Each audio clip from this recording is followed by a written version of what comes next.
राम राम दोस्तों।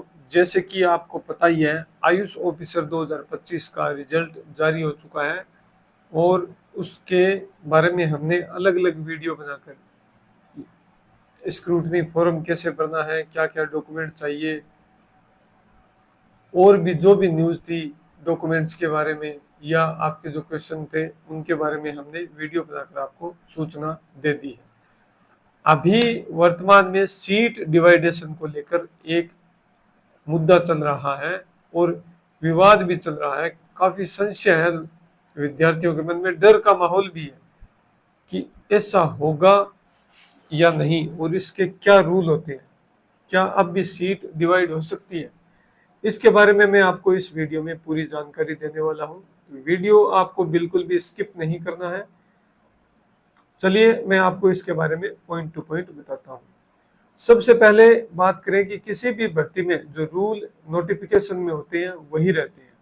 इसको ना कोई कोर्ट, ना बोर्ड और ना ही कोई मंत्री, कोई भी इसको बदल नहीं सकता है। ये जो पहला पॉइंट है इसको आप ध्यान रखना। जो रूल नोटिफिकेशन में होंगे वही रहेंगे, इसको कहीं पर भी नहीं बदला जा सकता है, कोई भी नहीं बदल सकता। पहली बात। दूसरी बात यह है कि बोर्ड अध्यक्ष है, आरएसएसबी बोर्ड के अध्यक्ष आलोक राज जी, इन्होंने ट्विटर पर ट्वीट करके बताया कि कोई भी सीट का डिवाइडेशन नहीं किया जाएगा, यानी कि कोई भी सीट का डिवाइडेशन नहीं किया जा रहा है। ठीक है, दो बातें ये हो गई। आपके जो संशय है, आपके दिमाग में जो एक शंका है या डर का माहौल है, उसको दूर करने के लिए मैंने पॉइंट वाइज सारी बातें इस वीडियो में रखी है। हमने इसके लिए हमारे एक्सपर्ट हैं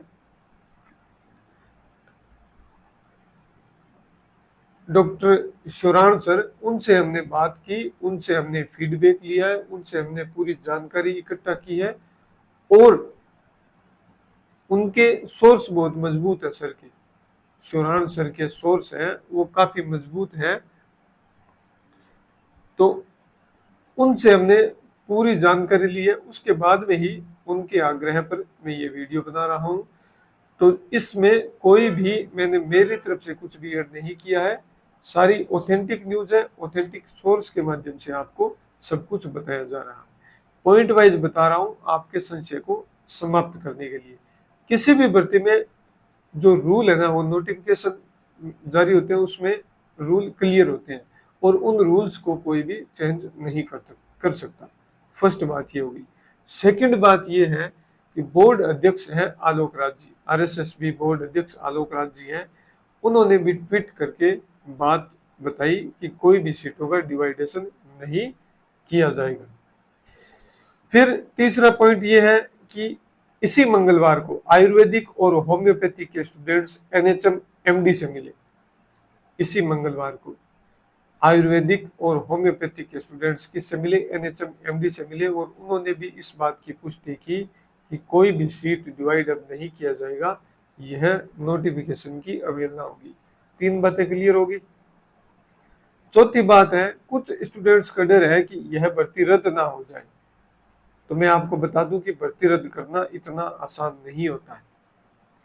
कुछ अभ्यर्थियों का ये भी डर है कि भर्ती रद्द नहीं हो जाए।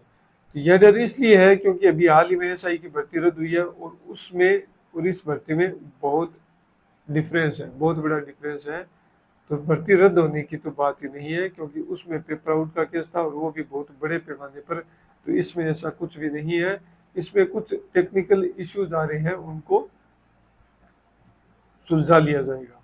इसके बाद में है, इसके अलावा काफी ऐसे पॉइंट है जो इसमें किसी भी तरह के बदलाव के विरुद्ध है। नोटिफिकेशन में कॉमन मेरिट का उल्लेख है, पहली बात तो ये। फिर होम्योपैथिक और यूनानी स्टूडेंट्स का कहना है कि 2900 स्टूडेंट्स आयुर्वेदिक चिकित्सा पद्धति के हैं और उनके केवल 100, जो कि ना तो सही है और ना ही बोर्ड ने ऐसा कुछ नोटिस जारी किया, यह केवल उसका एक असत्य पॉइंट है। ठीक है। इसके बाद में पेपर का लेवल हार्ड था का दावा भी गलत है, क्योंकि टॉपर स्टूडेंट होम्योपैथिक के हैं। अगर आयुर्वेदिक चिकित्सा पद्धति का पेपर आसान होता तो ना केवल टॉपर, बिल्कुल टॉप 10, 20, 50 में भी सभी आयुर्वेदिक स्टूडेंट्स होने थे। ये बात भी सही है।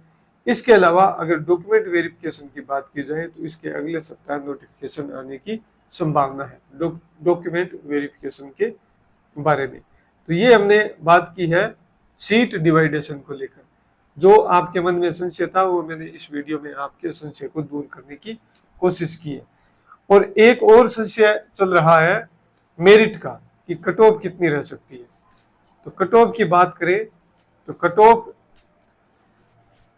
हमने पहले रैंक वाइज बात की थी, अब हम बात कर लेते हैं फाइनल सिलेक्शन की कट ऑफ की बात। यह जो नीचे बताई गई है यह रहने की संभावना है। अब हम रैंक और मार्क्स दोनों की बात करेंगे। जनरल कैटेगरी की बात करें तो जनरल कैटेगरी में 508 रैंक तक, 508 रैंक और 286.75 मार्क्स ये रहने की संभावना है। यहां तक आपके बन रहे हैं तो आपका सिलेक्शन हो जाएगा।